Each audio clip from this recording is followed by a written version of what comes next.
సహోదర, మా కురు ధన జన యౌవన గర్వం. మిత్రమా, హరతి నిమిషే కాల సర్వం మాయామయ మిదం అఖిలం హిత్వా బ్రహ్మపదం త్వం ప్రవిశ విదిత్వా. మిత్రమా, బ్రహ్మపదం అంటే శాంతికి, సంతృప్తికి, బ్రహ్మానంద స్థితి, బ్రహ్మ పదవికి ఏకైక మార్గం. పదవులన్నీ భౌతిక రాజకీయ రంగ పదవులన్నీ కొంతకాలమే. శాశ్వతమైన పదవి అది ఆధ్యాత్మిక రంగంలో స్థిరమైన పదవి. కనుకనే మహాత్ములను ఈనాటికి మనం ఆరాధిస్తున్నాం. మిత్రమా, నేతి నేతి చూడు, ఇది కాదు, ఇది కాదు, ఇది కాదు, నా ఇది కాదు. ఏది? ధనం, జనం, యవ్వనం ఇవన్నీ మన దగ్గరుంటే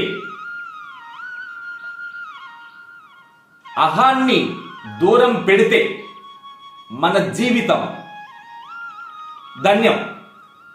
అహాన్ని దగ్గర పెట్టి జనం, ధనం, యవ్వనం ఈ మూడింటిని ఆడిస్తే ఇంకా ఉంటుంది. కోతికి తేలుగుట్టినట్టే, కళ్ళు దాపినట్టే, దయ్యం పట్టినట్టే ఎలా ఉంటుంది ఆ పిచ్చి కోతి. అలాగే మన మనసు. కనుకని భోగాల మీద వాంఛ ఉన్నంత వరకు నీవు యోగ పట్ట పొందలే.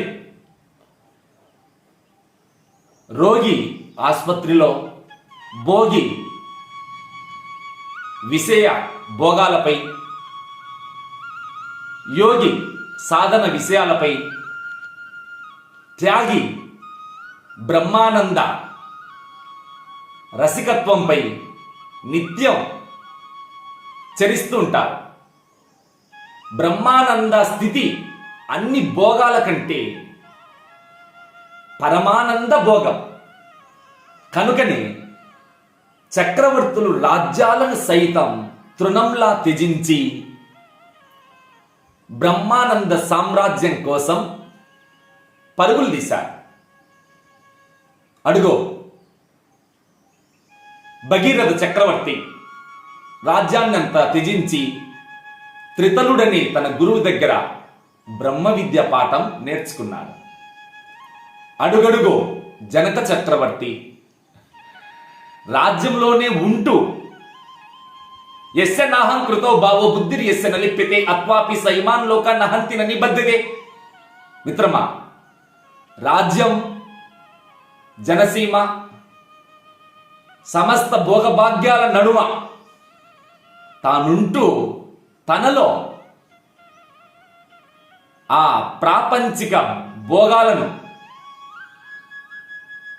జ్ఞాన ఖడ్గంతో ఛేదించి తన్ను తానుగా తెలుసుకొని తారక బ్రహ్మ స్థితిలో తాను నిశ్చలంగా ఉన్నాడు. కారణం మిత్రమా,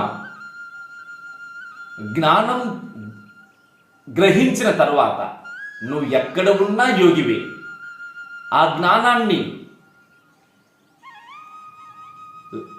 కోల్పోతే నువ్వు ఎక్కడ ఉన్నా రోగివే. కనుకనే ధనము, జనము, యవ్వనం ఉన్నప్పుడు పవిత్రమైన యజ్ఞ, దాన, తపకర్మలని,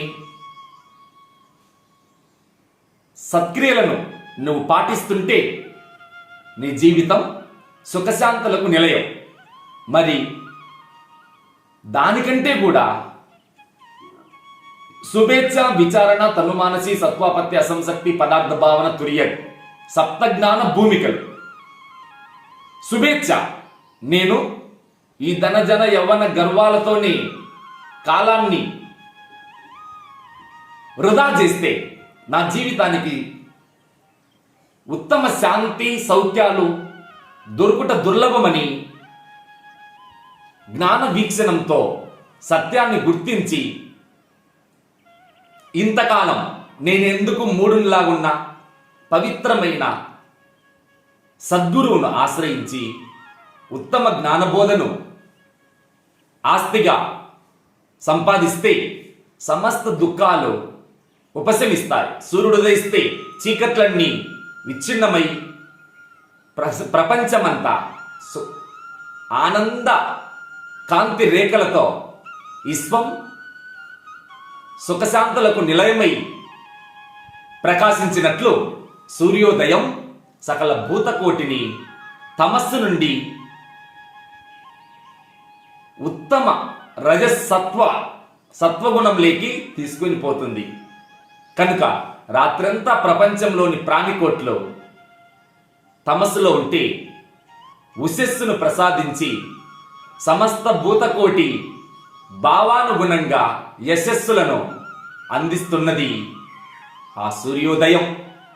కనుకనే మిత్రమా, ఈ ప్రపంచ జనజీవన హృదయం సూర్యుణ్ణి ఆధారంగా పెట్టుకొని సకల విశ్వ మానవ కోటి తమ జీవిత కాలాన్ని సాగిస్తున్నారు.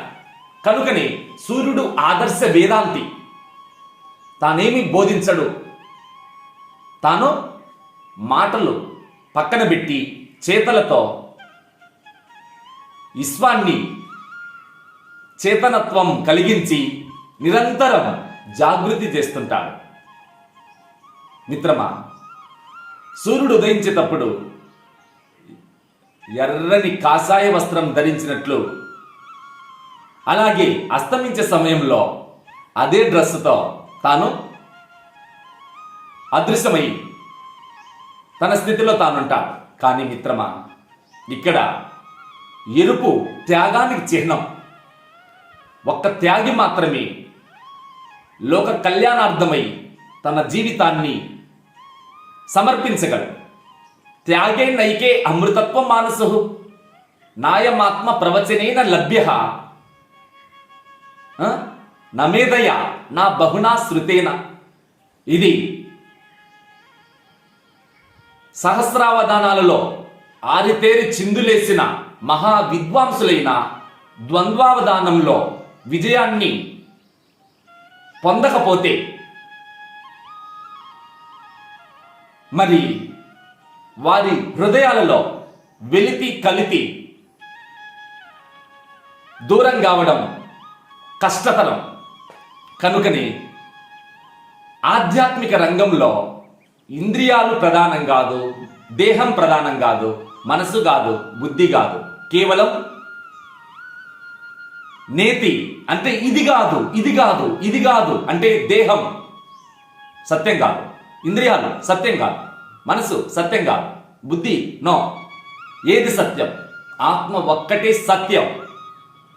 కనుక మిత్రమా, దుఃఖేస్వను దిగ్న మనాహ సుఖేసు విగత స్పృహ వీత రాగ భయ క్రోధ స్థితధీర్ మునిరుచ్యతి.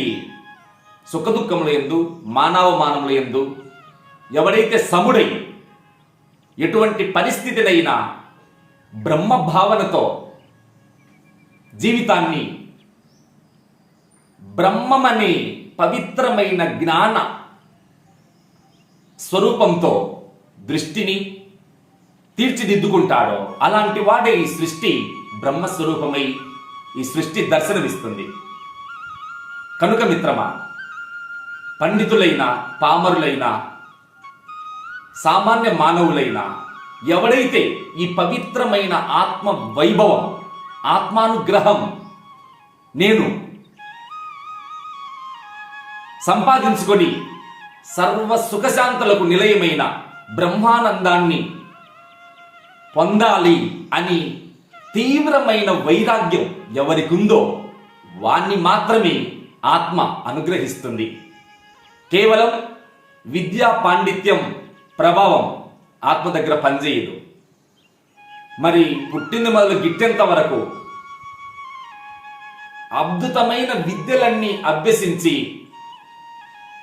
విశ్వ సాహిత్యం అంతా మైండ్లో డిపాజిట్ చేసిన మిత్రమా, వారికి పరిపూర్ణ సౌఖ్యం చిక్కదు. అది కేవలం శాస్త్ర వాసన, దేహ వాసన, లోక వాసన, ఈ వాసన త్రయాన్ని జయించినప్పుడే వాసన బంధం, వాసన రాహిత్యమే మోక్షం. కనుక నువ్వు నేర్చినదంతా విడిచినప్పుడే నీకు విముక్తి. కనుక మిత్రమా, సత్యాన్ని గుర్తుపెట్టుకో. ఈ ప్రపంచంలో నువ్వు ఏది పట్టుకున్నావో అదంతా విడవాల్సిందే, ఏది నేర్చావో అదంతా మరవాల్సిందే. అప్పుడు మాత్రమే ఆత్మానంద ప్రాప్తి. అలాంటి ఆత్మానంద ప్రాప్తి కోసం ఈ క్షణం నుండి, ఈ నిమిషం నుండి నీ జీవితాన్ని మేల్కొలిపి ఈ బ్రహ్మానంద సామ్రాజ్యంలో అడుగుపెట్టు. ఓం తాత్స.